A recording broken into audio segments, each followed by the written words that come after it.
Siapa ingin melihat Nabi di dalam surga, senangkan dulu hatinya dengan sholawat. Allahumma sholli ala Muhammadin, ya Rabbi sholli alaihi wasallim. Nyambung.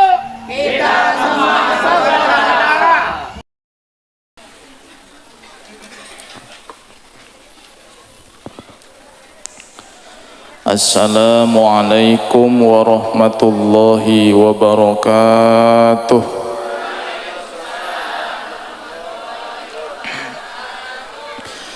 Jalan-jalan ke Citayam, berangkat malam pulang pagi. Mudah-mudahan ibu bapak yang jawab salam bisa berangkat umroh dan haji. Assalamualaikum warahmatullahi wabarakatuh.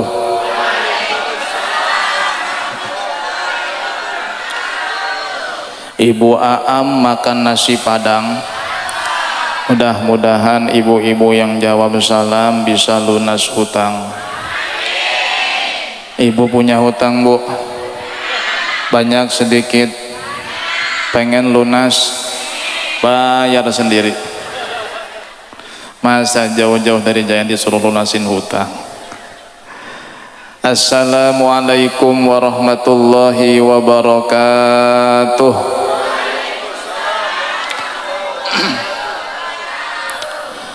Alhamdulillah, alhamdulillahilladzi syarrafal anama bi sahibil maqamil a'la wa kammala su'uda bi akrami mauludin hawa syarafahu wa fadla wa syarrafa bihil aba'a wal judud wa mala'al wujuda bi judihi adla. Ashhadu an la ilaha illallah wahdahu la syarika lahu rabbul ardi was sama'. Wa ashhadu anna sayyidana Muhammadan abduhu wa rasuluhul mab'utsu ila jami'il wara. Allahumma salli wa sallim ala habibikal murtada wa nabiyyikal mustafa wa aminika ala wahyi sama' sayyidina wa maulana Muhammadin an-nabiyyil hashimiyyil qurashiyyi al-arabiyyi al-mab'uthi al-mustafa wa ala alihi wa ashabihi dawil majdi wal ula wa tabi'ina wa tabi'ihim bi ihsanin ila yaumil jazaa. Amma ba'du. Faqad qala Allah subhanahu wa ta'ala fil Qur'anil Karim. A'udzu billahi minasy syaithanir rajim. Bismillahirrahmanirrahim. Falladzina amanu bihi wa 'azzaruhu wa nasaruhu wattaba'un nural ladzi unzila ma'ah ulaika humul muflihun. Wa qala an-nabiy sallallahu alaihi wasallam inna li asma'an ana Muhammad wa ana Ahmad wa ana al-mahi alladhi yamhu Allahu biyal kufra wa ana al-hashir alladhi yuhsharu an-nasu ala qadami wa ana al-aqib wal aqibu laysa ba'dahu ahad. Wa qala al-imam Abu Abdillah Muhammad bin Sa'id al-Busiri fi qasidatihi al-burdah. Ya Rabbi bil Mustafa baligh maqasidana wa fir lana ma madha wasi'al karami Allah ya Allah barang ya Rabbi bil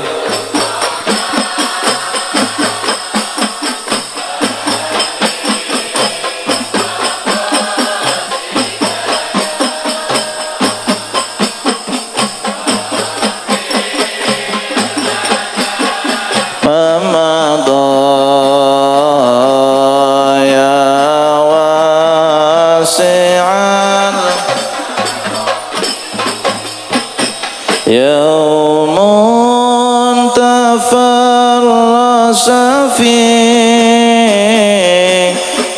الفرس أنهم قد أنذروا بحلول البؤس والنقم الله يا الله يا ربي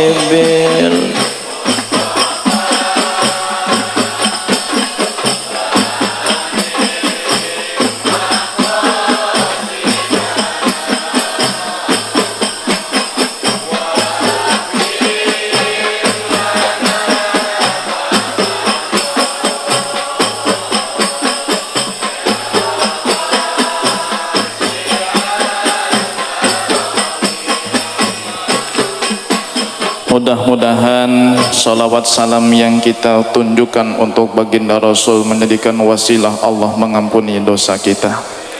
Allah mengangkat derajat kita. Yang hadir pada saat ini yang sedang sakit semoga diberikan kesembuhan. Yang belum punya istri semoga diberikan istri yang salehah. Yang belum punya suami semoga diberikan suami yang saleh. Yang belum punya keturunan semoga diberikan keturunan yang baik. Yang belum bekerja semoga diberikan pekerjaan yang halal dan barokah. Yang anaknya sedang pesantren semoga diberikan kemudahan belajar ilmu yang bermanfaat.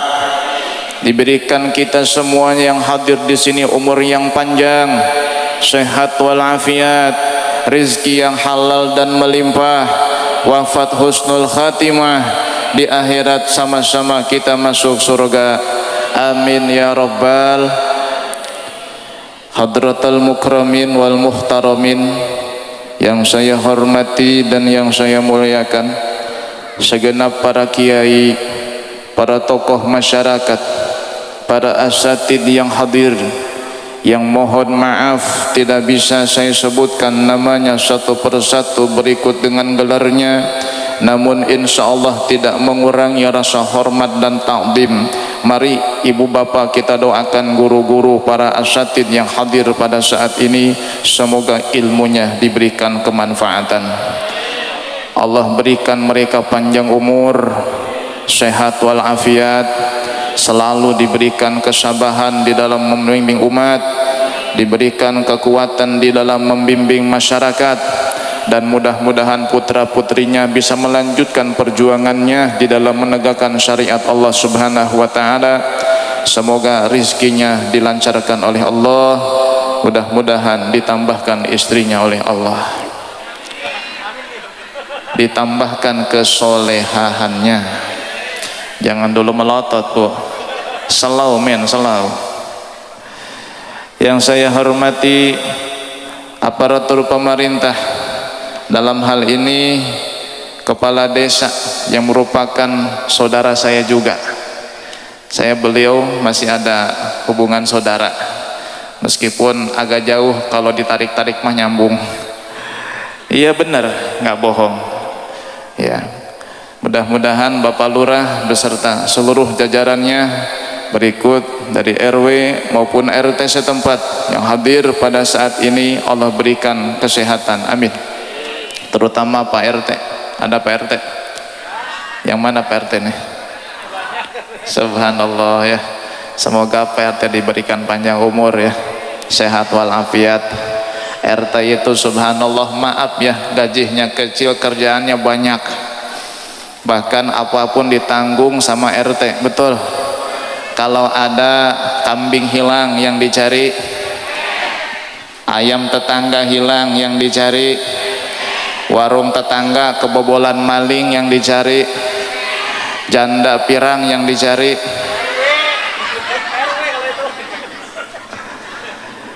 Tidak lupa yang saya muliakan, panitia peringatan Maulid Nabi Shallallahu Alaihi Wasallam yang diketuai oleh Bapak Ripan ya, beserta seluruh timnya.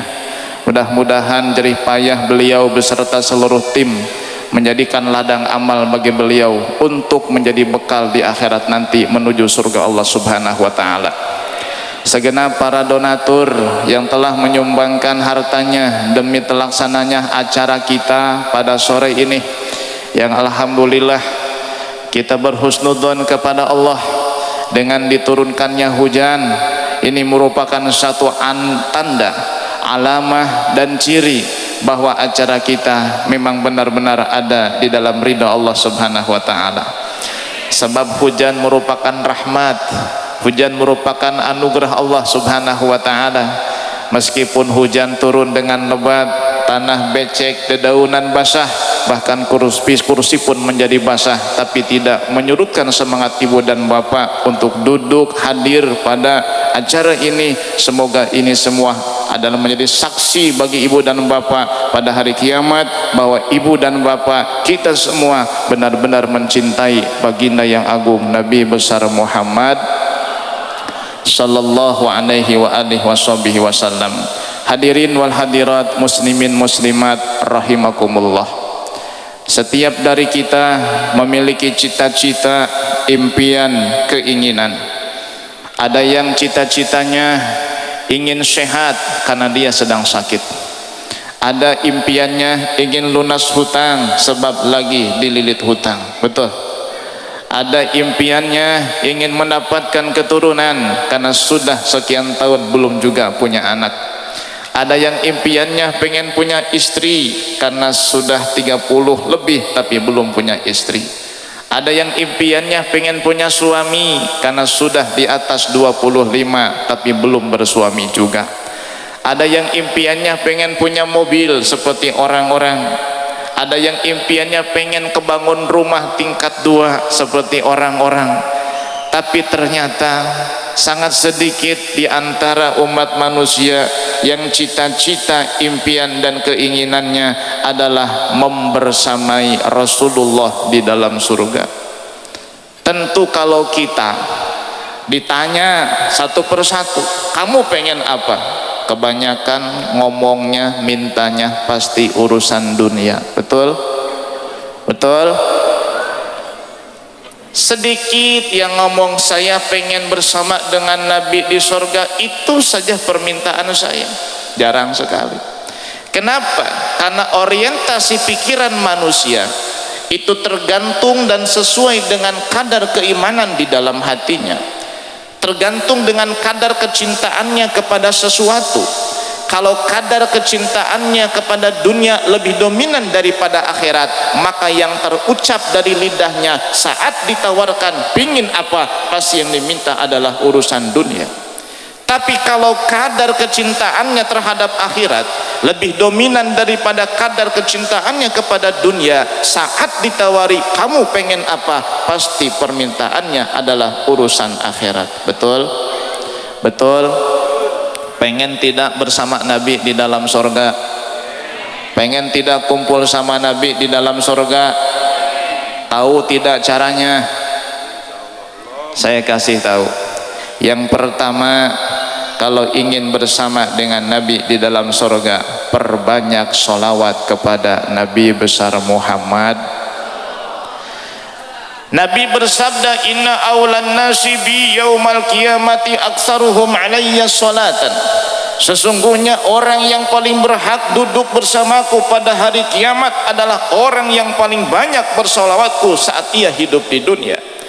Seberapa banyak kita bersolawat kepada Nabi, dengan kadar itulah kita bisa berdekatan dan membersamai Nabi di surga Allah Subhanahu wa ta'ala. Orang yang banyak baca solawat penyakit minggat. Orang yang banyak baca solawat hidupnya berkat.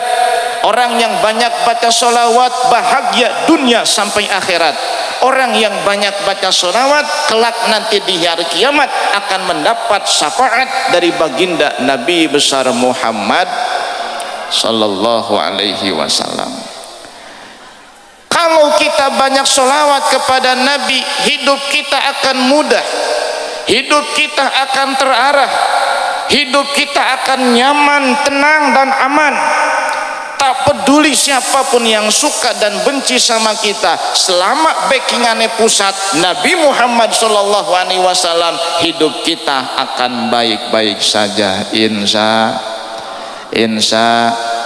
Siapa ingin melihat Nabi di dalam surga,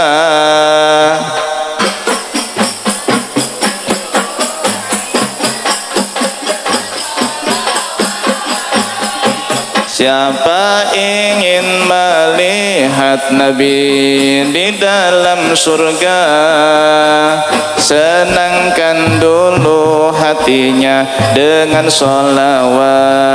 Allahumma sholli ala Muhammadin, ya Rabbi sholli sholli alaihi wasallim.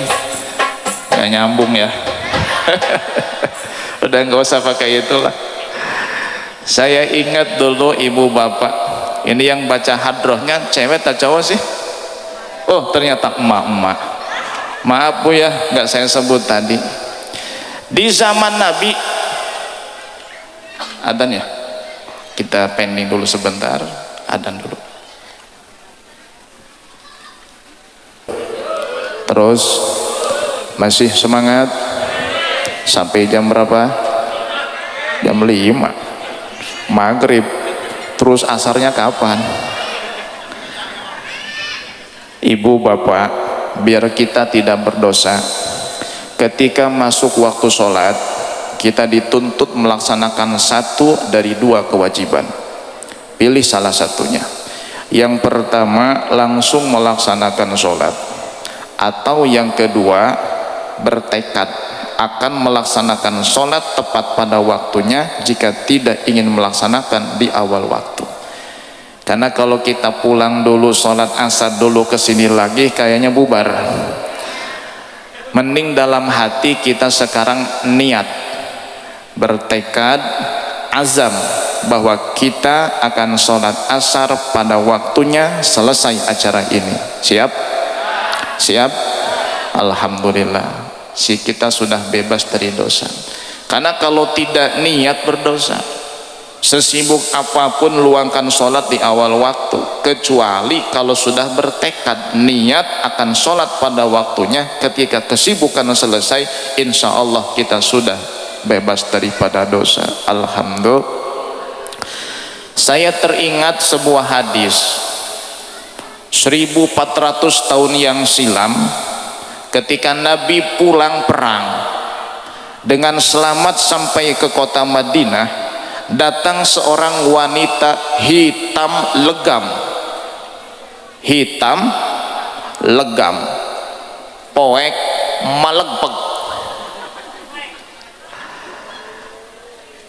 Perempuan hitam ini berkata kepada Rasul, ya Rasulullah, saya sudah bernazar, in raddakallahu sholihan an adribadufufa amamak, jikalau engkau dikembalikan dari medan tempur dalam keadaan selamat, saya nadar akan memukul rebana di hadapan engkau ya Rasulullah. Wa ataghanna, dan saya akan berdendang dan bernyanyi di hadapanmu wahai Rasulullah. Lalu apa kata Rasul? In kunti qad nadarti faf'ali wa illa fala. Jikalau kamu sudah bernazar akan memukul rebana dan bernyanyi di hadapanku, maka laksanakanlah. Jikalau tidak, maka tidak usah. Maka perempuan hitam ini pun memukul rebananya di hadapan Rasul. Rebana itu dari dulu bunyinya sama, ping ping cak cak, ping ping cak cak, ping ping cak cak. Kan begitu ya, ping ping cak cak, ping ping cak cak. Begitu bunyinya. Tapi nyanyinya bukan ping-ping cak-cak, itu hanya nada pukulannya saja. Yang dia dendangkan di hadapan Nabi adalah tala'al badru alaina min saniyatil wada, dan seterusnya. Ternyata peristiwa itu setelah 1400 tahun yang silam, sekarang 1446 Hijriah berulang kembali di kampung ini. Kita lihat ibu-ibu sekarang yang memukul rebana dan baca marhaba, mengulang sejarah ketika zaman Nabi. Yang memukul rebana adalah perempuan hitam, cuman bedanya yang hitamnya sekarang tidak ada. Saya lihat sepintas glowing semua. Padahal zaman sekarang itu jangan mudah tertipu dengan raut wajah. Wajah hitam tinggal dipoles pakai skincare kelihatan glowing, betul. Ada krim pagi, krim siang, krim sore, ada krim malam, ada es krim. Dunia itu zaman, dunia itu adalah tempat di mana seseorang mudah bersandiwara. Kalau kita ingin tahu cantik dan tidaknya wajah seorang perempuan, jangan dilihat wajahnya, tapi lihat kakinya. Kalau kakinya hitam berarti wajahnya hitam legam. Jangan ditutupin, udah kelihatan. Ibu dan bapak yang dimuliakan Allah, kalau kita ingin bersama dengan Nabi di dalam surga, perbanyak baca sholawat kepadanya. Orang yang rajin baca sholawat, hidupnya akan mendapat berkat dari Allah subhanahu wa ta'ala yang memiliki rahmat.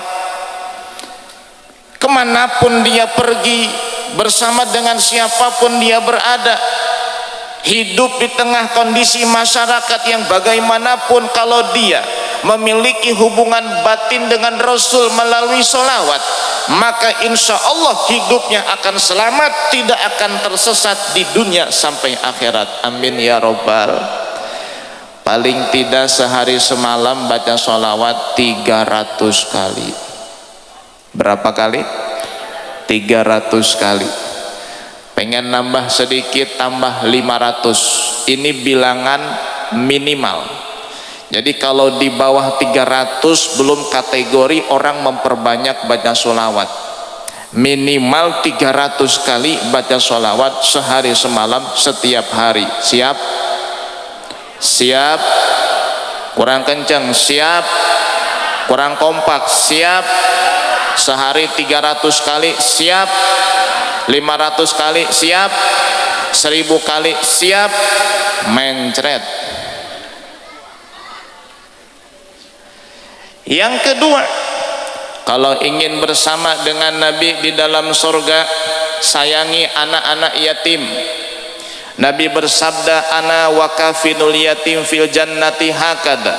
Saya bersama orang yang menyantuni anak yatim di surga bagaikan telunjuk dan jari tengah. Tidak ada pemisah di antara keduanya, selalu berdampingan dimanapun dan bersama dengan siapapun. Nabi Shallallahu Alaihi Wasallam ketika akan pergi ke masjid melaksanakan sholat Id, Nabi melihat seorang anak yang menangis. Dihampirinya anak itu oleh Nabi, lalu kata Nabi, "Nak, kenapa engkau menangis?" Anak itu berkata, "Paman, saya menangis karena ini hari raya, saya tidak punya bapak. Anak-anak yang seumuran saya tidak mau bermain dengan saya karena saya orang miskin, yatim, tidak punya ayah." Lalu kata Rasul, "Kemana ayahmu wahai nak? Di mana dia meninggal dunia?" Anak yatim itu berkata, "Paman, ayah saya meninggal ketika ikut berperang bersama Rasulullah melawan orang kafir di padang Badar. Ayah saya gugur syahid di bulan suci Ramadan perang Badar mendampingi Rasul alaihi salatu wassalam." Anak yatim itu tidak tahu bahwa yang di hadapannya adalah Rasulullah. Kemudian kata Rasul, "Nak, kemana ibumu? Bukankah ayahmu yang meninggal, ibumu masih ada?"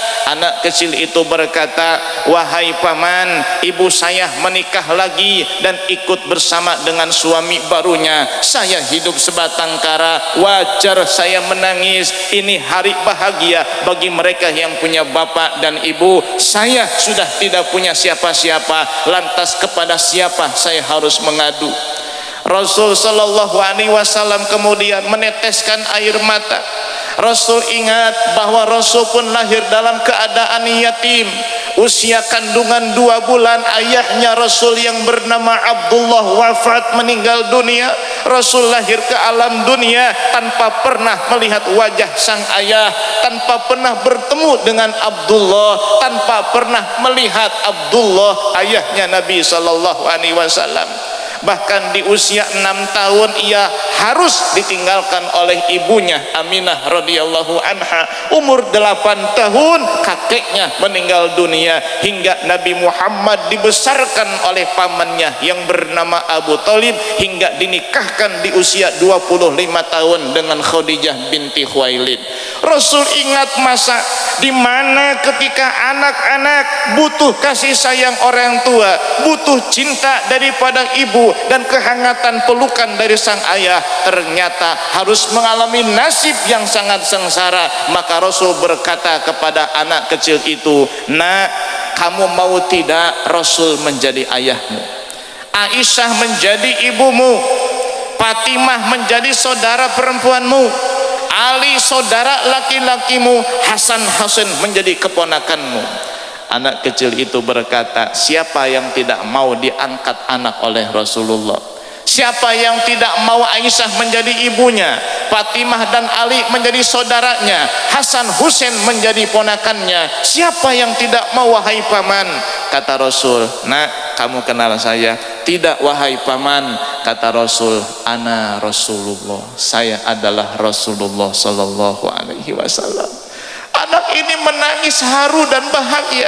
Tangisan sedih dan duka berubah menjadi tangisan haru dan bahagia. Kenapa? Karena dia menjadi anaknya Nabi sallallahu alaihi wasallam. Dibawa anak itu ke rumah oleh Nabi, lalu berkata kepada Aisyah yang tadi pertanyaannya, siapakah istri Nabi yang mendapat julukan Humairah? Namanya Siti Aisyah. Saya punya pertanyaan satu lagi, siapa istri Nabi yang mendapat julukan Ummu Habibah?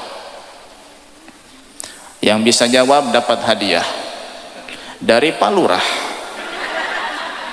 Tenang Pak Lurah, nggak bisa jawab. Jangan buka Google, awas, dilarang, melanggar kode etik. Ada yang tahu siapa? Bukan. Aman Pak Lurah. Anak yatim ini kemudian diberikan baju baru oleh Rasulullah. Lalu Rasul memanggil Hasan dan Husain. "Hasan, Husain, kemari nak, ajak pamanmu bermain nak. Dia seusiamu nak, jangan biarkan dia bersedih nak. Ayahnya sudah tidak ada, kasihan nak, ajak main bersama teman-teman yang lain." Anak itu kemudian bermain dengan pede. Kenapa? Dia bangga punya ayah baru, Rasulullah sallallahu alaihi wasallam. Makanya saya nitip sama ibu-ibu yang maaf suaminya sudah meninggal, anaknya masih kecil, berarti dia punya yatim. Kalau ada laki-laki yang melamar ibu, tanya, "Mas, kamu siap menikah dengan saya?" "Siap." "Kamu siap merawat anak-anak yatim saya?" Kalau dia berkata, "Saya rela menikah dengan kamu dan saya siap merawat anak-anakmu," maka terima lamarannya. Tapi kalau dia bilang, "Enak saja, anak siapa gua yang urus," jangan diterima bu. Sebab laki-laki kayak begitu biasanya habis manis sepah dibuang. Masih cantik aja ibu disuka, kalau sudah jelek kurus keriput ibu akan dicampakkan bagaikan puntung rokok yang dibuang ke tong sampah. Naudzubillah min. Sayangi anak yatim, cintai anak yatim, urus anak yatim. Kenapa? Takdir Allah berkata kepada mereka harus hidup tanpa belas kasih sayang seorang ayah, tanpa cinta seorang bapak. Bukan keinginan mereka hidup semacam itu, bukan kehendak mereka hidup tanpa ulur tangan ayah yang cinta dan sayang, tapi memang sudah suratan takdir berkata begitu. Maka kita yang diberikan kelebihan harta oleh Allah, sayangi anak-anak yatim, santuni anak-anak yatim, jaminannya adalah akan duduk bersama dengan Nabi di dalam sorga, insya. Yang ketiga, Orang yang ingin bersama dengan Nabi di dalam surga adalah orang-orang yang rajin melaksanakan sujud. Ada sahabat Nabi bernama Rabi'ah bin Ka'ab. Ia mendedikasikan hidupnya untuk melayani Rasulullah. Siang malam ia layani Rasulullah. Di malam hari ketika Rasul bangun membutuhkan air untuk wudhu atau mandi atau bersuci, maka dia dengan sigap menyiapkan air tersebut tanpa dipinta oleh Nabi. Suatu malam Nabi memanggil Rabi'ah bin Ka'ab al-Aslami. Kata Nabi sallallahu alaihi wasallam, "Salni wahai Rabi'ah bin Ka'ab, mintalah kepadaku." Rabi'ah bin Ka'ab ditawari oleh Nabi sallallahu alaihi wasallam, "Kamu pengen apa? Minta apa? Saya akan doakan langsung kepada Allah." Doa Nabi tembus langit, doa Nabi langsung sampai kepada Allah. Kesempatan emas bagi Rabi'ah bin Ka'ab minta kepada Allah melalui Rasul sallallahu alaihi wasallam. Apa yang diminta oleh Rabi'ah bin Ka'ab? Ia tidak meminta harta, ia tidak meminta tahta dan jabatan, ia tidak meminta wanita dan keturunan. Yang dipinta oleh Rabi'ah bin Ka'ab hanya satu, as'aluka murafaqataka fil jannah. Aku ingin bersama denganmu wahai Rasulullah di dalam surga. Subhanallah. Kata Rasul, kalau kamu ingin bersama denganku di dalam surga, fa'inni ala nafsika bikathrati sujud, perbanyaklah melaksanakan sujud. Sujud yang dimaksud di dalam hadis ini kata para ulama adalah dengan memperbanyak ibadah sholat sunnah. Sebab sujud ada di dalam sholat. Sujud jika diperbanyak berarti jumlah rakaatnya harus banyak. Jumlah rakaat sholat yang bisa diperbanyak hanyalah sholat sunnah. Kalau sholat fardu sudah final, tidak bisa kurang dan tidak bisa ditambah. Meskipun ibu bapak bangun jam 3 malam, habis mandi seger, kemudian ingin sholat subuh nambah jadi 8, maaf, tidak boleh.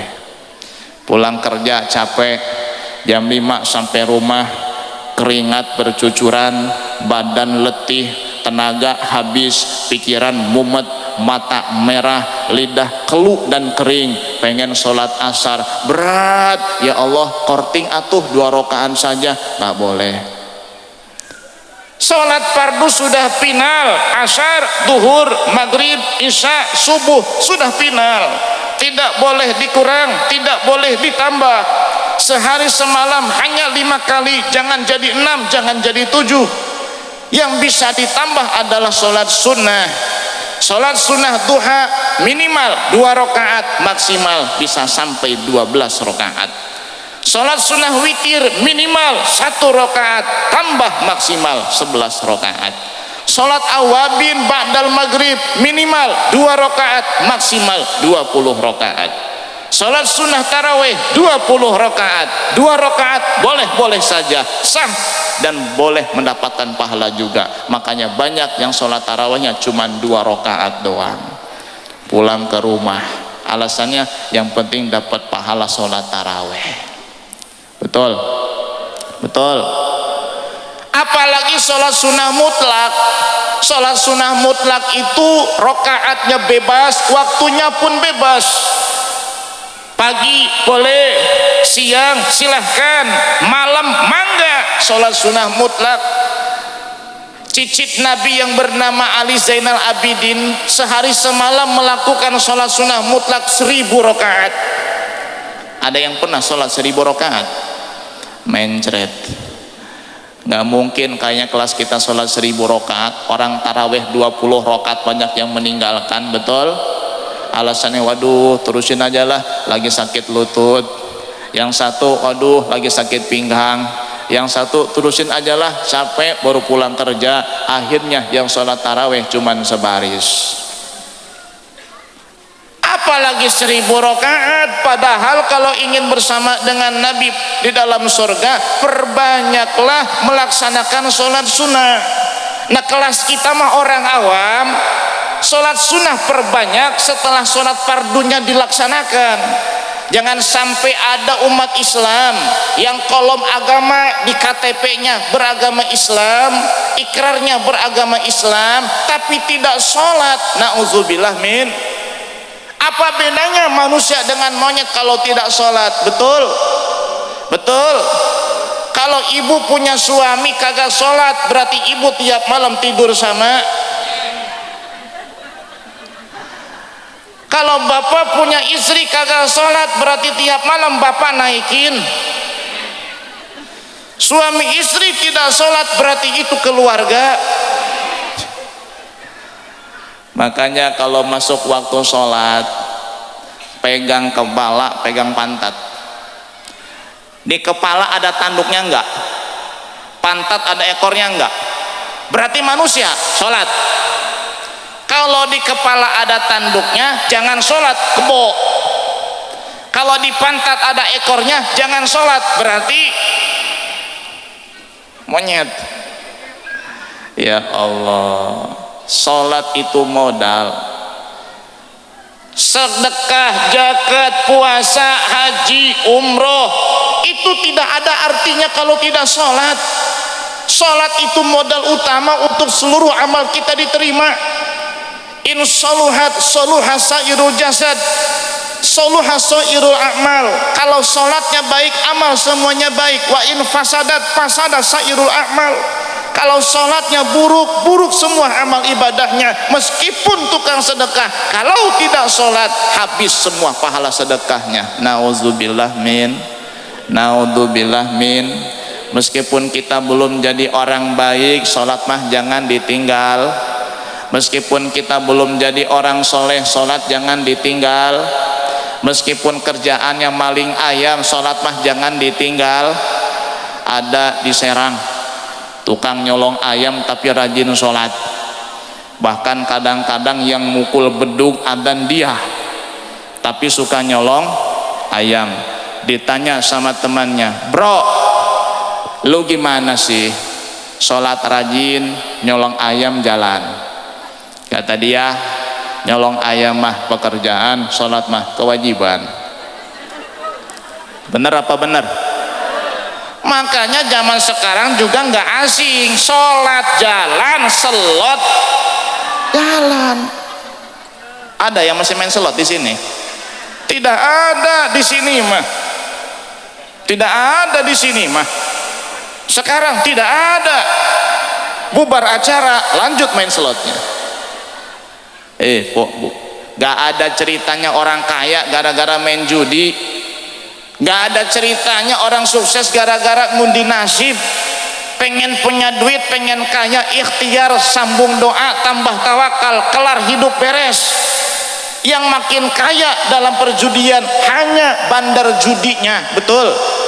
Apalagi itu slot, ada programmernya, ada yang ngaturnya, ada yang nyetingnya. Ngapain kita terjebak dalam dunia hitam semacam itu, betul? Apakah tidak jadi contoh?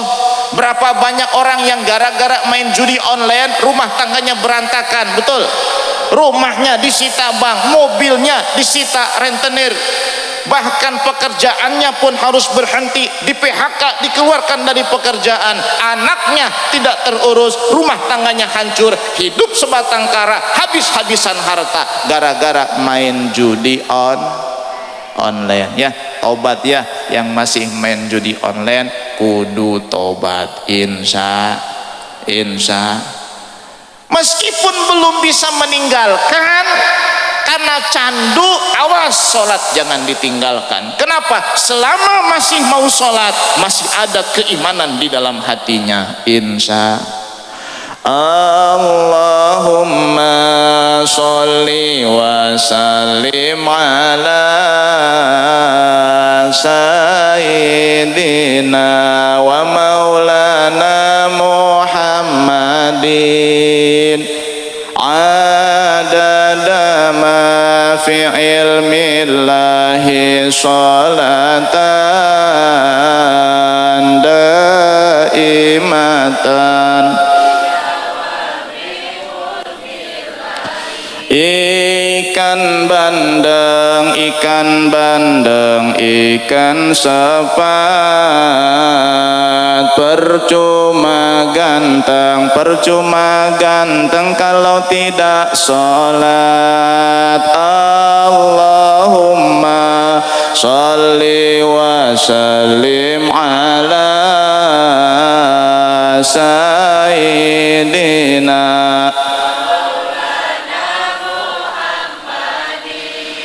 adada ma fi ilmillahi sholatan daimatan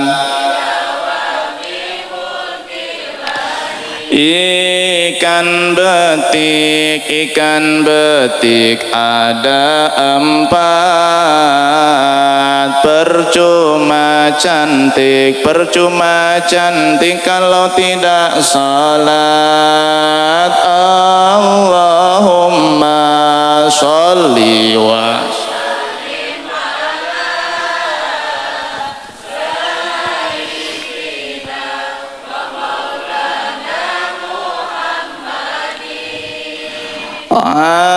adadama sholatan daimatan. Lanjut sholawatannya, lanjut. Ikan hiu, ikan paus, ikan teri, itulah nama-nama ikan. Allahumma sholli wa sallim ala sayyidina Muhammadin adada ma fi ilmillahi sholatan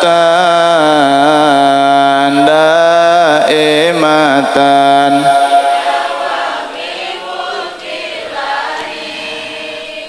Ganteng tidak sholat percuma, cantik tidak sholat percuma, apalagi kaya tidak sholat percuma, apalagi percuma kalau tidak sholat. Orang Islam kudu rajin sholat. As-sholatu imaduddin, sholat adalah tihang agama. Kalau tihangnya saja sudah tidak ada, bagaimana bangunan itu bisa menjadi kokoh dan kuat? Betul? Terutama nih kaum bapak. Pak, mana kaum bapak nih? Lemes amat. Kurang kopi apa? Kurang kopi? Panitia kopi, panitia. Kalau masih ada. Iya, ada kopinya nih. Nggak ada. Pak, sholatnya di sholatnya di musol. Mumpung masih ada ustadz, mumpung masih ada kiai. Kalau udah nggak ada ustadz, nggak ada kiai, nggak ada yang ngimamin sholat, baru kerasa nyesel, baru kerasa kehilangan. Sebagai masyarakat awam cukup datang, duduk manis, sholat qobliyah, tunggu imam datang ikut berjamaah, sadar diri, bukan ustadz jangan jadi imam. Bacaan kurang pati benar, jangan maju ke depan, sadar diri. Ketika orang-orang sudah menyadari dirinya sendiri, hidup akan rapi. Betul? Coba kalau sudah nggak ada ustadz, repot. Harus manggil ke ustadz yang jauh, berabe. Pernah di satu kampung, ustadz cuman satu-satunya. Ada tahlilan, dia yang tahlil, dia yang doa. Ada yang cukuran, dia yang tawasul, dia yang doa. Ada acara maulidan, dia yang MC, dia yang tawasul, dia yang doa, dia yang ceramah, dia yang marhabat. Cuman satu-satunya, gak ada yang lain. Repot kagak tuh? Suatu hari nih ustadz sakit. Emang ustadz bisa sakit? Ustadz juga manusia. Ustadz juga ustadz juga bisa sakit. Ustadz juga sakit hati. Karena ustadz itu manusia, punya mata, punya hati aya behengan ustad ge sarua bae. Ceritanya ustadnya sakitnya sakit diare mencret, jamaah maghrib sudah pada kumpul, ustad belum datang, ditunggu setengah jam belum datang juga, di bel sama Pak RT. Mana Pak RT? Oh, di bel sama Pak RT. Assalamualaikum. Waalaikumsalam. Ustadz Ripan ada? Yang ngangkat istrinya ada. Ditunggu di masjid, jamaah udah pada kumpul. Waduh, kata istrinya, kayaknya nggak bisa ke masjid. Kalau kenapa? Mencret dari jam 6 sampai setengah 7 100 kali buang hajat. Oh, namanya cerita. Akhirnya ya udah kalau begitu kata Pak RT, ditutup telepon. Akhirnya RT maju ke depan, dikirain mau jadi imam pengumuman. Kata Pak RT, hadirin sekalian yang dimuliakan Allah Subhanahu wa ta'ala, saya sudah mengkonfirmasi kepada istri Ustadz Ripan bahwa beliau yang bersangkutan tidak bisa hadir mengimami sholat maghrib berjamaah karena lagi mencret. Dihimbau kepada hadirin sekalian sholat maghrib di rumah masing-masing. Ya Allah, sholat maghrib di rumah masing-masing, bubar sholat maghrib. Besok paginya udah agak mendingan tuh Ustaz, alhamdulillah. Pas maghrib kayak begini cuacanya, mendung hujan, takut kejadian kayak kemarin, belum total sembuh, maksain Ustadz ke musola, ke masjid. Pas sampai di tempat sholat, jangankan manusia, lampu pun belum menyala. Kata Ustadz Ripan, waduh kalau gini gua nggak ke masjid, gua belum sembuh total, ngabelain ke sini. Udah mas sarung ini kotor, baju basah, lah pulang lagi aja dah. Pas mau pulang ada anak pang 5 orang. Kata anak pang, Ustadz mau kemana? Mau pulang. Loh kok nggak sholat maghrib? Nggak ada orang. Kata anak pang, emang kami bukan orang? Ya orang sih, emang mau sholat gitu. Kata anak pang, weh Tad jangan belagu, kami juga mau sholat, kami mau insaf lah sekarang mah. Akhirnya anak pang ikut sholat. Kata anak pang, Pak Ustadz jangan dulu takbir. Loh kenapa? Sholat itu gimana caranya? Karena kami seumur-umur baru ini masuk masjid, karena hujan aja kita berteduh di sini. Ketimbang pulang kita ke rumah nggak sholat, lah sekali-kali mah pengalaman pengen sholat. Ngomongnya pengalaman. Kata Pak Ustadz, lantaran perutnya masih agak-agak mules, kalau diajarin sholat berabe urusannya lama. Akhirnya kata Pak Ustadz Ripan, ya sudah gini aja, pokoknya kamu ikutin saya, titik. Gitu doang, ya udah gitu aja, nggak usah repot-repot, kamu ikutin saya, titik, sagedetai kebo. Akhirnya Pak Ustadz Ripan takbir, Allahu Akbar. Preman yang 5 anak pang takbir, ada yang antingnya di kuping, di mata, macam-macam anak pang. Ada yang rambutnya ngacung, masya Allah. Anak pang yang 5 takbir, Allahu Akbar. Kan sholat maghrib mah bacaannya keras. Ketika Ustadz Irfan baca surat Fatihah dengan nada yang merdu, Bismillahirrahmanirrahim, anak pang yang 5 ikutin keras baca bismillahnya. Wong salah sendiri ngomong ikutin saya. Kata preman semuanya, Bismillahirrahmanirrahim. Waduh, kata Pak Ustadz, gimana urusannya sholat maghrib nih? Ya karena sudah tanggung takbir, udah tanggung sholat, dilanjutkan sholat meskipun preman ikut baca keras bersama-sama. Ketika Pak Ustadz ruku, Allahu Akbar, ikut ruku. Ketika Pak Ustadz i'tidal, sami Allahu liman hamidah, ikut i'tidal. Pas Ustadz sujud, preman ikut sujud. Pas sujud ini Pak Ustadz mules luar biasa, tinja sudah ada di ujung pintu, pengen keluar, ditahar bisa kepicirit. Akhirnya Pak Ustadz lari terbirit-birit meninggalkan sholat, boro-boro ke WC nyari kebun. Kan banyak kebun di sini ya. Nyari kebun, masuk ke kebun, tengok kanan kiri tidak ada orang, nongkrong di situ. Alhamdulillah kata Pak Ustadz. Pas tengok ke belakang, udah 5 orang udah ngantri di belakang, bukan maghrib jamaah, berak berjamaah, gara-gara tidak ada ustad. Repot nggak tuh nggak ada ustad tuh? Repot Pak. Bahkan di sebagian kampung yang pernah saya pijaki kakek saya di sana, itu sampai tidak ada ustad sama sekali Pak. Total tidak ada ustad. Harus mendatangkan ustad dari kampung sebelah. Kalau orang tua yang doyan ikut pengajian mah ada, tapi yang basicnya pesantren, paham ilmu agama, bisa baca kitab kuning, tidak ada sama sekali.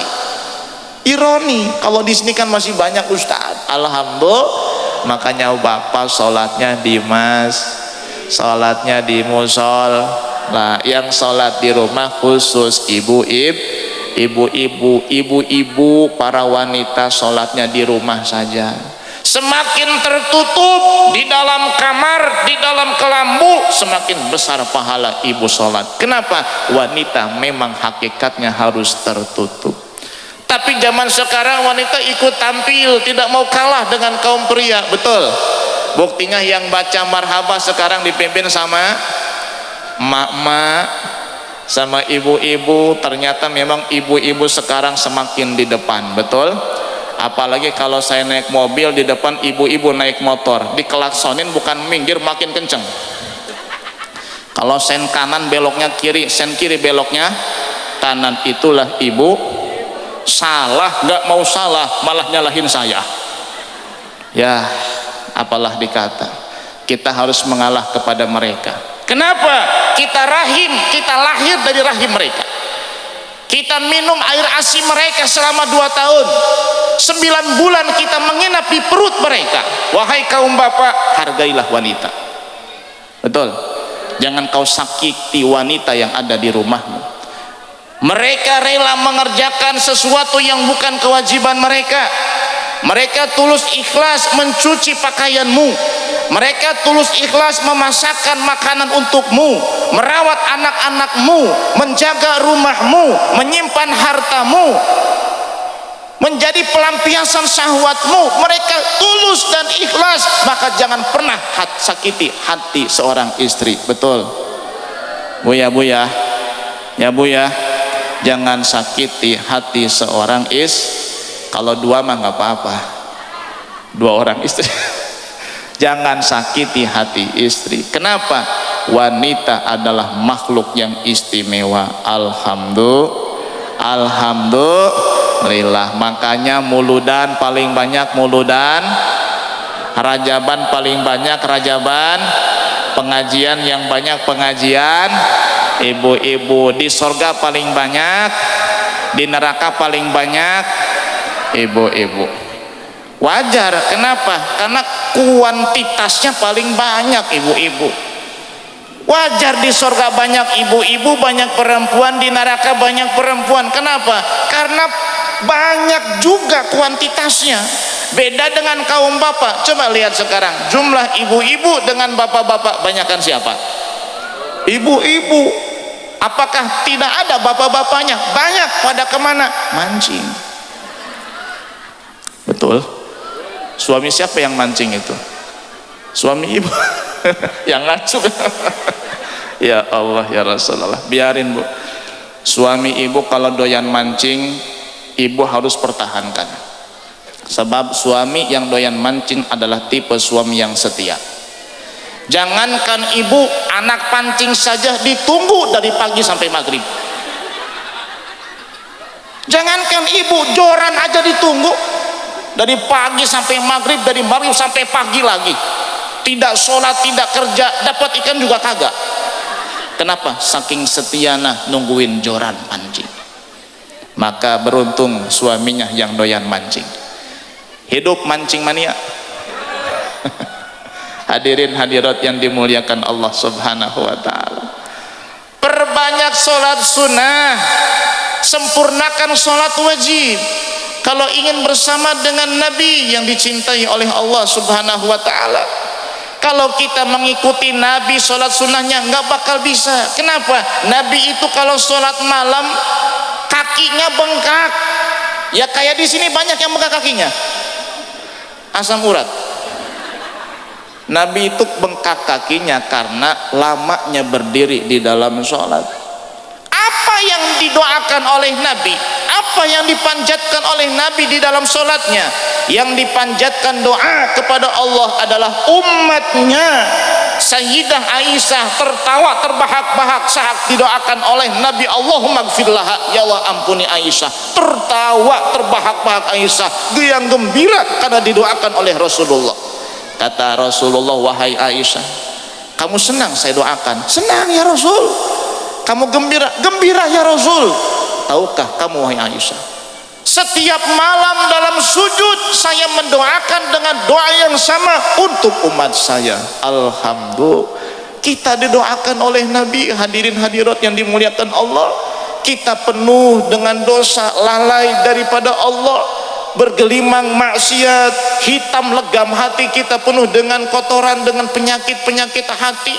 Kita di malam hari tidur, di siang hari lupa kepada Allah, tapi ternyata Rasul mendoakan kita, Rasul menangisi kita, Rasul memunajatkan dalam doanya untuk kemaslahatan kita. Maka apa salahnya setahun sekali kita peringati hari lahirnya? Kalau mungkin di tengah-tengah kita kadang memperingati hari lahir anak yang sampai habis puluhan juta, diundang tetangga, keluarga, sanak dan kerabat hanya untuk memperingati hari lahir sang anak, yang anak itu belum tentu membanggakan orang tuanya kelak nanti. Bagaimana dengan Rasul yang sudah teramat sayang kepada kita, yang begitu sangat besar jasanya atas kita? Apakah kita memperingati kelahiran Rasul satu kesalahan? Tidak sama sekali. Bahkan harta yang kita keluarkan demi memperingati kelahiran Rasul, jangankan 10, 20, bahkan miliaran rupiah pun itu pasti dianggap sedikit dibandingkan dengan jasa Rasul yang telah beliau korbankan dan perjuangkan untuk kita semua. Betul? Di kadang-kadang di sebagian kampung, bukan di sini ya, di Amerika di sono, ini kadang-kadang diminta sumbangan maulid 10.000 setahun gak lunas. Nauzubillah min, nauzubillah min. Harusnya mah kalau punya uang gede, udah masyarakat gak usah nyumbang apa-apa, yang penting malam Jumat datang ke rumah saya, ikuti, hadiri peringatan maulid Nabi, konsumsi, kiai, tenda, sound system, saya yang tanggung. Tuh kalau punya duit banyak enak kayak begitu. Saya ceramah di Kampung Keroncong, daerah Tangerang. Saya kira ini acara maulid kecil-kecilan, karena undangannya maulid keluarga, hanya 2 orang.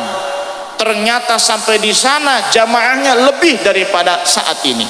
Ibu-ibu, bapak-bapak, pemuda, pemudi kumpul semuanya. Subhanallah, enak jadi orang kaya, enak banyak duit, ngadain maulidan, nggak pusing mikirin dana. Kenapa? Punya uang sendiri, punya harta sendiri, nggak bingung, nggak pusing mikirin dana. Maka kita berdoa kepada Allah, semoga Allah memberikan kekayaan kepada kita, dan kita bisa menggunakan kekayaan itu untuk memperingati maulid Nabi, untuk menyantuni anak yatim, dan untuk melakukan sedekah, infak dan lain sebagainya. Semoga Allah mengabulkan doa kita, amin ya Rabbal alamin.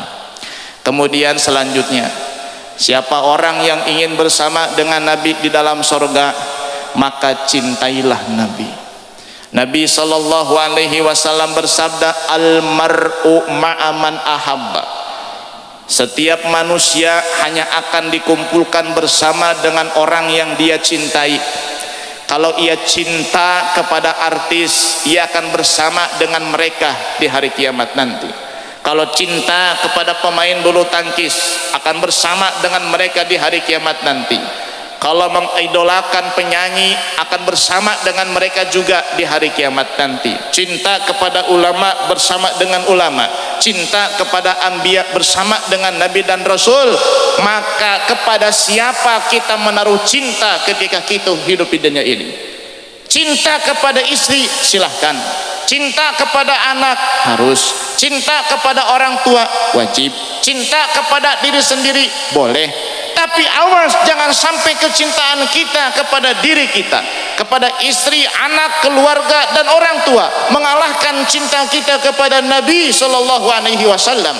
Sebab Nabi pernah bersabda, la yu'minu ahadukum hatta akuna ahabba ilaihi min malihi wa nafsihi wa waladihi wa walidihi wa nasi ajmain.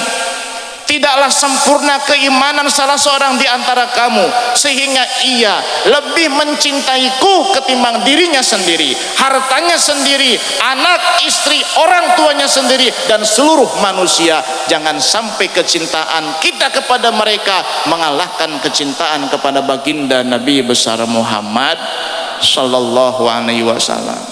Terus bagaimana supaya kita cinta kepada Nabi? Pepatah lama mengatakan, tak kenal maka tak sayang maka tak cinta. Kalau hati sudah cinta, tai kucing terasa coklat. Benar nggak? Maksudnya apa? Bukan tai kucing dijelat kerasa coklat, bukan. Artinya orang yang sudah cinta kepada sesuatu, segala apapun yang dilakukan dan muncul dari yang dia cintai akan dianggap baik semuanya. Betul? Kita lihat fenomena dalam kehidupan akhir zaman. Ketika anak berbuat salah di sekolah, dihukum oleh guru, diomelin oleh pihak sekolah, sampailah berita itu kepada orang tuanya. Tidak sedikit orang tua yang bukan menyalahkan anak tapi menyalahkan pihak sekolah, padahal anaknya salah, anaknya berbuat pelanggaran, melakukan sanksi, tapi ternyata orang tua tidak menyalahkan anak, malah menyalahkan guru dan pihak sekolah. Kenapa? Terlampau cinta kepada anak. Betul tidak? Padahal itu tidak benar, Pak. Tapi memang seperti itulah fenomena yang ada. Maksud daripada ungkapan ini adalah kalau kita cinta kepada Nabi Muhammad sallallahu alaihi wasallam, maka segala apapun yang berkaitan dengan Rasulullah akan kita cintai juga. Entah itu istrinya, entah itu pamannya, entah itu leluhurnya, entah itu pakaiannya, entah itu perilakunya, ucapannya, sunnahnya, ajarannya akan kita cintai. Kenapa? Karena kita cinta kepada sosok yang mulia Nabi besar Muhammad sallallahu alaihi wasallam. Salah satu hal yang harus kita teladani dari Rasul adalah ketawaduannya Rasulullah. Rasulullah itu sosok manusia yang sangat rendah hati. Jangan dibayangkan Rasul itu Nabi di rumah itu cuma duduk manis begini, pengen makan, Aisyah lapar pengen makan. Enggak begitu. Kalau Rasul bajunya kotor jangan dibayangkan, Khadijah bajuku kotor kau cuci. Tidak seperti itu. Jangan pernah dibayangkan Rasul kalau pakai sendal, sendalnya pegat, Rasul panggil sahabat atau istrinya, kamu sini tolong betulkan sendalku. Tidak begitu. Rasul tidak jarang kalau makan bikin sendiri, tidak jarang kalau sendalnya copot pegat disambung sendiri, dijahit sendiri. Tidak jarang Rasul sallallahu alaihi wasallam ketika Aisyah tidak masak, Rasul milih untuk berpuasa daripada memaki istrinya. Kenapa kamu tidak masak? Ini akhlak Rasulullah. Bahkan Rasul itu di rumah sering menyapu rumah sendiri, membantu pekerjaan istri di rumah. Ini jangan sampai ada suami yang seumur-umur berumah tangga nggak pernah pegang gagang sapu. Ada nggak tuh? Suami siapa? Suami enggak, insya Allah suami etanya baik, istrinya baik, insya Allah. Jangan kayak begitu, Pak. Siapalah kita dibanding Rasulullah? Meskipun tidak sempat tiap hari lah, sekali-kali hari libur pegang gagang sapu. Jangan dipegang doang, nyapuan. Sekali-kali menyuci baju sendiri, sekali-kali nyuci piring sendiri, sekali-kali juga masak sendiri, sekali-kali belanja ke pasar di lauk juga sendiri. Jangan semuanya istri, Pak. Kenapa? Istri juga manusia, punya rasa, punya hati. Jangan dijadikan babu. Mereka pendamping hidupmu, bukan pembantu. Betul? Cocok ibu-ibu mana? Kayak dibela sama saya. Ya Bu ya. biarin saya bikin senang ibu-ibu. Iya, kenapa? Ibu-ibu paling banyak. Kalau saya pro sama bapak-bapak habis saya dikeroyok. Ibu dan bapak yang dimuliakan Allah subhanahu wa ta'ala, Rasul tawadu, tidak pernah sombong Pak.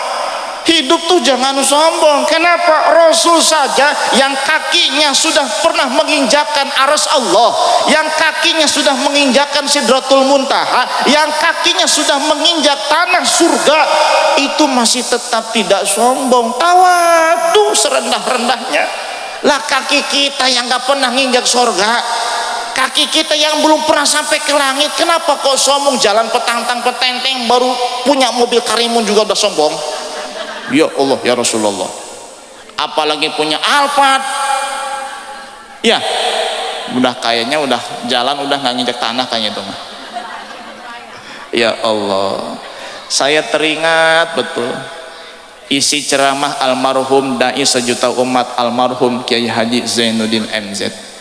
Kata beliau, tilulah tukang parkir. Tukang parkir, ibu kalau pergi ke mall, pergi ke apartemen, pergi ke tempat belanja, pergi ke tempat-tempat wisata, itu biasanya kalau tukang parkirnya atau tempat parkirnya masih manual, itu tukang parkir nggak pernah ada yang sombong. Padahal banyak mobil yang dia jaga.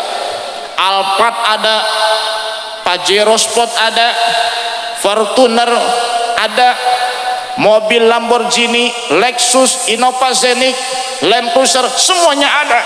Tapi tukang parkir tidak pernah petantang petenteng. Deh mobil gua banyak, kagak pernah. Bahkan ketika pemilik mobil itu mengambil satu persatu lahan parkir yang tadinya penuh menjadi kosong, tukang parkir tidak pernah pusing. Mobil banyak tidak sombong, mobil habis tidak pernah pusing. Tukang kenapa? Bukan itu jawabannya, karena dia merasa itu titipan. Ini rasa yang harus tertanam di dalam jiwa kita. Mobil yang kita punya jangan diyakini itu punya kita. Memang secara syariat milik kita, tapi hakikatnya titipan dari Allah. Rumah titipan dari Allah, istri titipan dari Allah, anak titipan dari Allah, kepintaran, kecerdasan, tahta, jabatan, titel pun dari Allah subhanahu wa ta'ala, hanya dititipi sama Allah. Kalau sudah tertanam itu di dalam hati, insya Allah kita hidup nggak bakal Kenapa? Semuanya adalah titipan Allah subhanahu wa ta'ala. Hati-hati, orang sombong biasanya akan jatuh. Orang sombong itu nggak lama akal sengsara. Orang sombong itu biarin sombong sebentar, tunggu tanggal mainnya, akan terpuruk ke dasar jurang. Betul. Dulu di satu kampung ada Pak Haji paling kaya sekampung, namanya Haji Sukarta. Ada nggak di sini? Nggak ada ya, berarti aman, tidak melanggar kode etik ya. Nih Pak Haji Sukarta orang paling kaya sekampung. Memang dia itu sangat ringan tangan, murah memberi, sangat panjang tangan, suka sedekah. Karena istilah ringan tangan, panjang tangan bisa negatif bisa positif. Orang yang suka sedekah dermawan itu pun sama, panjang tangan, ringan tangan, suka memberi. Amis bahasa, suka membuka telapak tangan, ahli sedekah luar biasa. Tapi sayangnya Pak Haji Sukarta meskipun tukang sedekah, dia itu orangnya sombong, suka ngungkit-ngungkit sedekah dan senang kalau dipuji sama orang. Kalau ada yang muji, Pak Haji Sukarta mah gak ada lagi yang menandingi kesugihannya, kekayaannya. Suka ngomong begini, siapa dulu, tapi tangannya begini, siapa dulu, begitu, begini, siapa dulu, begitu. Kalau ada yang nyanjung, ini masjid kalau nggak ada Pak Haji makanya nggak bakal selesai 5 tahun juga. Kalau ada Pak Haji mah sebulan juga beres, siapa dulu, begitu terus kebiasaannya. Suatu ketika kata istrinya, Pak, ya mah, mama pengen makan ini, makan apa namanya, sayur nangka, kan harus pakai kelapa, pakai santan. Tapi mama nggak mau santannya itu beli di pasaran, takut tidak higienis. Kita kan di belakang rumah punya pohon kelapa. Dengar-dengar katanya bapak dulu waktu masih muda pandai manjat pohon kelapa. Kata Pak Haji, atuh iya, siapa dulu? Akhirnya naik tuh Pak Haji ke atas pohon kelapa. Ketika sudah sampai di atas, kata istrinya, "Ih Pak Haji, ya beneran hebat naik pohon kelapa." Kata Pak Haji, siapa dulu?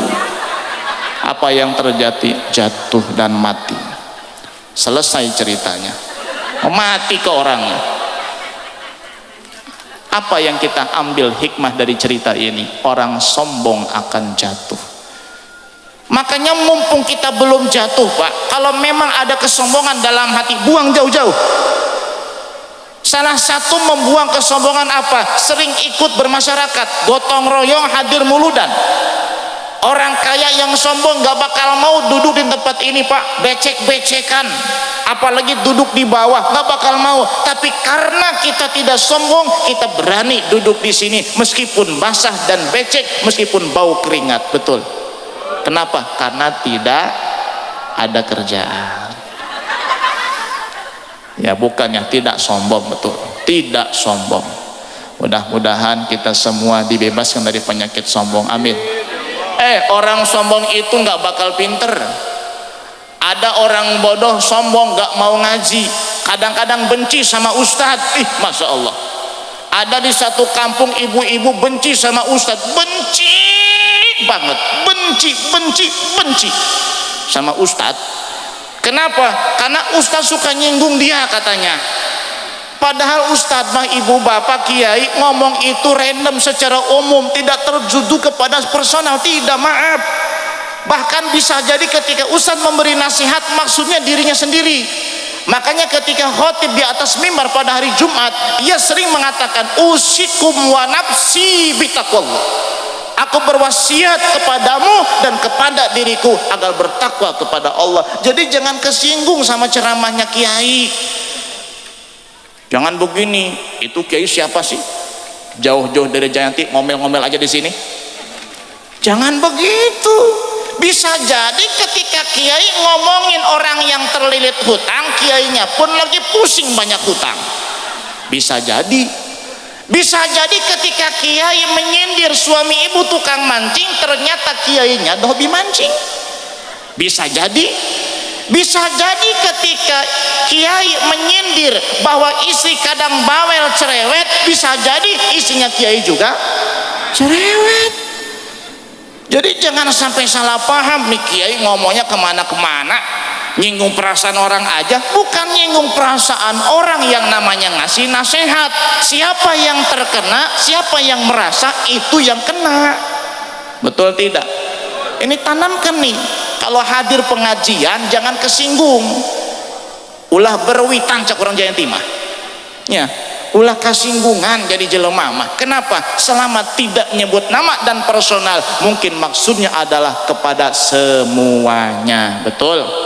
Ada ibu-ibu benci sama ustadz. Kenapa? Merasa disinggungi terus tiap ngaji. Kadang-kadang ustadz sebelum ngaji suka ngasih pengumuman, tapi sambil dinyanyiin sama ustadz. Ibu-ibu sekalian, hari ini pengajian, maka itu cepat datang, sebab ini kewajiban. Masya Allah.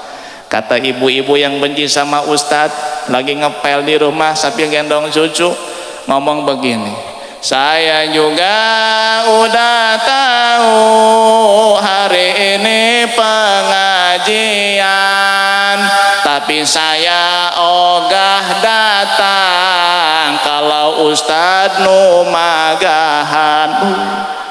Saking bencinya sama ustadz, apa ngomong begitu? Ya bu ya, jangan benci sama ustadz bu ya.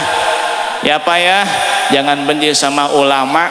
Ngomongin orang biasa dosanya kecil, ngomongin ulama dosanya besar. Nauzubillah min dalik. Yang terakhir, kalau ingin bersama dengan Nabi di dalam surga, harus berbakti kepada orang tua. Ada seorang penjual daging bersama dengan Nabi Musa di dalam surga karena didoakan oleh ibunya dengan mengatakan Allahumma ja'al ibni jalisa Musa fil jannah. Ya Allah, jadikan anakku teman Nabi Musa di dalam surga. Allah kabulkan doa sang ibu, anaknya ini seorang penjual daging tapi bisa bersama Nabi Musa di dalam surga sebab patuh, berbakti dan taat kepada orang tua. Ibu dan bapak yang dimuliakan Allah, ingin hati memeluk gunung apalah daya tangan tak sampai. Waktu sudah menunjukkan pukul jam 4 sore, sudah hampir 1 jam lebih perjumpaan kita saat ini. Semoga ada hikmahnya dan mudah-mudahan maulid yang diadakan di tempat ini menjadi saksi bahwa kita semua adalah mencintai baginda Nabi besar Muhammad sallallahu alaihi wasallam, dan semoga kita bukan hanya kumpul di dunia tapi juga kita bisa kumpul bersama di dalam surga Allah Subhanahu wa taala. Amin ya rabbal alamin. Lebih kurangnya mohon maaf. Hadanallahu wa iyyakum ajmain. Wallahul muwaffiq ila aqwamit thoriq. Wassalamualaikum warahmatullahi wabarakatuh. Ya dzal jalali wal ikram. Allahumma shalli wa sallim ala sayyidina Muhammadin fil awwalin wal akhirin wa barik wa sallim wa radiyallahu ta'ala an kulli sahabati rasulillahi ajma'in. Amin ya Allah ya rabbal alamin. Alhamdulillahi rabbil alamin hamdan yuwafi ni'amahu wa yukafi'u mazidah. Ya Rabbana lakal hamdu kama yanbaghi li jalali wajhikal karim wa li 'azimi sultanik. Subhanaka la nuhsi sana'an 'alaika kama asnaita 'ala nafsik. Falakal hamdu hatta tarda wa lakal hamdu idza radita wa lakal hamdu ba'da ridha. Allahumma sholli ala sayyidina Muhammadin sholatan taftahu lana biha babar ridha wa taysir wa taglaqu biha anna babas syari wa ta'sir wa takunu lana biha waliya wa nasira ya ni'mal maula wa ya ni'man nasir. Ya Allah, ya Rahmanu, ya Rahim, di waktu sore yang penuh dengan keberkahan ini, dalam peringatan maulid Nabi yang diselenggarakan di tempat ini, ampunilah dosa kami dan dosa kedua orang tua kami, dosa anak cucu kami, dosa suami dan istri kami. Ya Allah, ampunilah dosa tetangga, saudara, sahabat dan seluruh umat Islam di dunia. Ya Allah, kami datang ke tempat ini dengan segudang dosa, dengan seluas dosa samudra. Ya Allah, ampunilah semua kesalahan kami. Izinkan kami pulang dari tempat ini tanpa membawa dosa sedikit pun. Ya Allah, angkatlah derajat kami. Ya Allah, sehatkan tubuh kami dan ruh kami. Ya Allah, panjangkan usia kami dalam ketaatan kepadamu. Ya Allah, lancarkan rizki kami dan halalkan serta berkahi. Ya Allah, berikanlah kami kemudahan dalam segala urusan kami. Ya Allah, berikanlah kami kekuatan iman dan Islam. Ya Allah, karuniakan kepada kami keturunan dan anak-anak yang soleh dan soleha. Jadikan keluarga kami sakinah, mawaddah, warahmah. Ya Allah, berikanlah kami pemimpin yang adil, jujur dan bertanggung jawab. Ya Allah, berikanlah kepada kami pemimpin yang sopan, yang sayang dan cinta kepada rakyat. Jadikanlah negara kami negara yang baldatun thayyibatun warabun ghafur. Ya Allah, ya Rahmanu, ya Rahim, siapapun di antara kami pada saat ini terlilit masalah dan hutang, bebaskanlah dia. Ya Allah, bebaskanlah dari lilitan hutang dan masalahnya. Ya Allah, selamatkan kami dari perzinahan. Ya Allah, selamatkan kami dan keturunan kami dari perbuatan keji dan mungkar. Ya Allah, jagalah tubuh kami dan hati kami dari kemaksiatan. Ya Allah, jadikanlah kami hamba-hambamu yang soleh dan soleha. Berikanlah kami keselamatan dan kebahagiaan di dunia dan akhirat. Ya Allah, jadikanlah orang-orang yang benci dan tidak suka kepada kami menjadi suka dan sayang dan mendapatkan hidayah darimu. Ya Allah, ya Allahu, ya Rahmanu, ya Rahim, di waktu asar yang penuh dengan keberkahan ini kami mohon kepadamu. Ya Allah, wafatkan kami dalam keadaan husnul khatimah.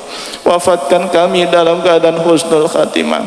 Wafatkan kami ya Allah dalam keadaan husnul khatimah, dengan membawa iman dan Islam, mengucapkan kalimat thayyibah la ilaha illallah Muhammadur Rasulullah sallallahu alaihi wasallam.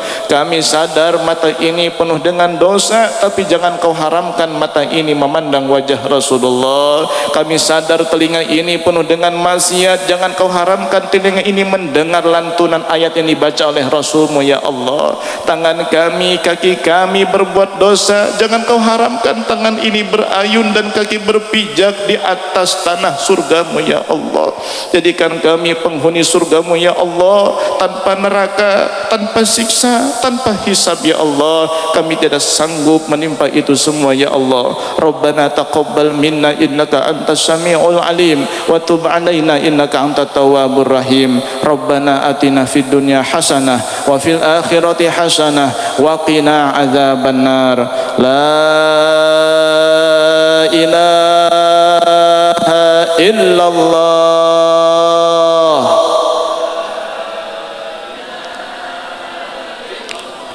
La ilaha illallah.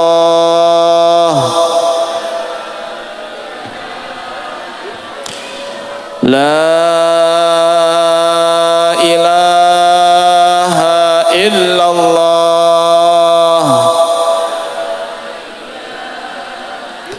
Muhammadur Rasulullah. Alaiha nahya wa alaiha namut wa alaiha numathu insyaallah ta'ala minal aminin birahmatillah ya arhamar rahimin. Subhana rabbika rabbil izzati amma yasifun wa salamun alal mursalin walhamdulillahi rabbil alamin.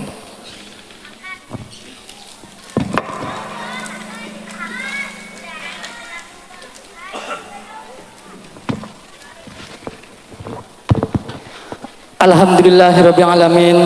Terima kasih kepada Kiai Haji Muhammad Romli yang sudah memberikan tausiahnya. Mudah-mudahan apa yang beliau sampaikan kepada kita dapat kita terima dan kita aplikasikan dalam kehidupan kita sehari-hari. Sekali lagi ucapan terima kasih sebesar-besarnya dari kami kepanitiaan Maulud Nabi besar Muhammad SAW kepada Bapak Kiai Haji Muhammad Romli dari Jayanti, dan ucapan terima kasih juga kepada Bapak Kepala Desa kita, Bapak Haji Abdullah Essos. Mudah-mudahan kita semua selalu diberikan keberkahan oleh Allah Subhanahu wa taala. Baik, selanjutnya ada anak-anak yang lagi pegang kardus pada Bapak Ibu. Mungkin ada yang sebagian rezekinya untuk pembangunan musola Al-Hidayah. Kepada para tamu undangan, wabil khusus para guru, dipersilahkan ke rumahnya Bapak Kadus karena ada sedikit jamuan makan. Sekali lagi kita tutup acara ini, tak lupa kami mengucapkan banyak terima kasih. Yang pertama kepada seluruh panitia yang telah berjibaku dari awal sampai dengan akhir. Terima kasih juga kepada tim Hadroh Miftahul Jannah. Sekali lagi saya ucapkan terima kasih. Terima kasih kepada para donatur, para ketua RT, para ketua RW, Bapak Kadus, dan Bapak Kepala Desa, dan semua pihak yang terkait. Demikianlah acara ini. Saya atas nama MC mohon maaf atas segala kekurangan. Wabillahi taufiq wal hidayah. Wassalamualaikum warahmatullahi wabarakatuh.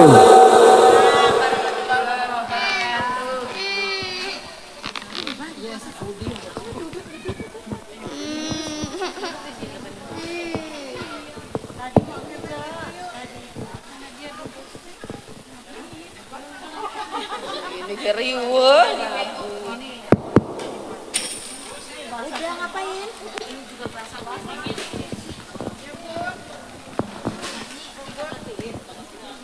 Udah itu kan udah.